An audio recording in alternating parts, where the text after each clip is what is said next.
Je réfléchis là. Ouais, ça se voit. Moi, tu me parles pas d'âge. Parce que c'est notre projet! Et j'attendais, je ne vous le cache pas, ce moment avec un peu d'impatience.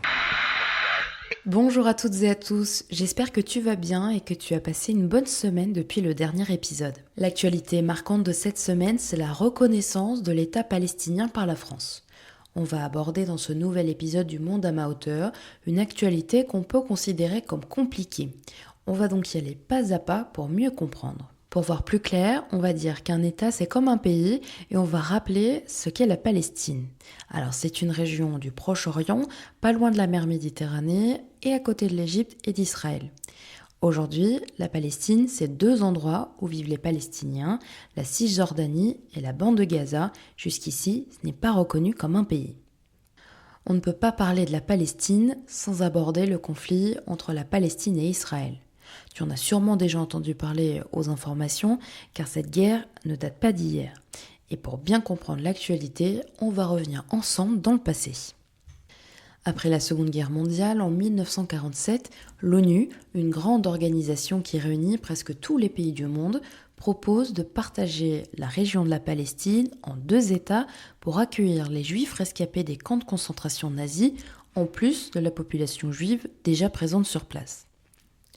Des disputes entre la population arabe et juive existaient déjà, mais cette décision a augmenté la colère entre les deux peuples qui se font pour la première fois la guerre en 1948, après qu'Israël soit devenu un pays. En juin 1967, une nouvelle guerre commence. Israël attaque différents pays arabes par peur d'être attaqué en premier. Israël gagne et décide pour les personnes qui vivent en Cisjordanie, à Gaza et Jérusalem-Est. En novembre 1967, l'ONU décide le départ des soldats israéliens des villes qu'ils ont pris. En 1987, le peuple palestinien se révolte contre Israël. Il lui reproche de continuer de prendre des territoires qui ne lui appartiennent pas. C'est comme si dans ta classe, certains élèves prenaient toujours ta place et alors toi tu décides de te mettre en colère contre eux. Et certains Israéliens sont d'accord avec le peuple palestinien et les soutient. En 1993, les accords d'Oslo sont signés entre Israël et les Palestiniens. C'est un papier que chacun signe pour se promettre la paix et de ne plus se battre. À ce moment-là, il est dit que la Palestine sera reconnue comme un pays en 1998, ce qui n'arrivera jamais.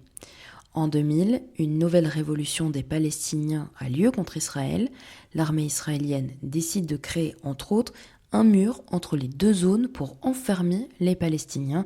Et depuis, les deux peuples n'ont pas vraiment arrêté de se faire la guerre. Plus récemment, on a reparlé des tensions entre la Palestine et Israël, car le 7 octobre 2023, le Hamas, un groupe de personnes palestiniennes qui dirige une partie de la Palestine, a décidé de détruire une partie du mur qui les enferme et d'attaquer plusieurs villes d'Israël.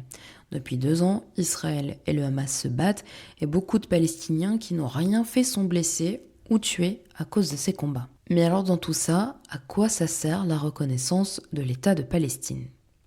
Comme je le disais, Emmanuel Macron, président de la République, a donc annoncé que la France reconnaît l'État de Palestine ce lundi à l'ONU à New York aux États-Unis.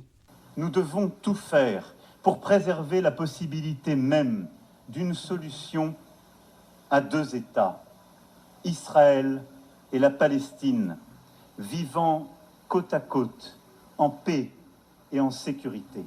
Le temps est venu. C'est pourquoi, fidèle à l'engagement historique de mon pays au Proche-Orient, pour la paix entre le peuple israélien et le peuple palestinien, je déclare que la France reconnaît aujourd'hui l'État de Palestine. Il a ensuite parlé d'un plan de paix. Pour le président français, la création d'un État palestinien augmenterait la possibilité de paix entre les deux peuples. La France n'était pas la seule à reconnaître la Palestine. 9 pays l'ont fait au même moment à l'ONU, dont le Canada, le Portugal, la Belgique ou encore l'Australie. Ce plan de paix prendra du temps, car certains pays ne sont pas d'accord avec cette décision, comme les États-Unis et Israël. Mais la première étape de ce plan serait de faire des élections pour élire un représentant des Palestiniens qui pourra ensuite parler avec Benyamin Netanyahou, Premier ministre d'Israël. Ce gouvernement pourrait recevoir alors le soutien de pays du monde entier pour qu'Israël accepte d'arrêter la guerre et de permettre aux Palestiniens de revenir dans la bande de Gaza. J'espère que ce nouvel épisode du Monde à ma hauteur t'a permis d'un peu mieux comprendre l'actualité. On se retrouve la semaine prochaine et en attendant, prends soin de toi. Je vous demande de vous arrêter. Au revoir.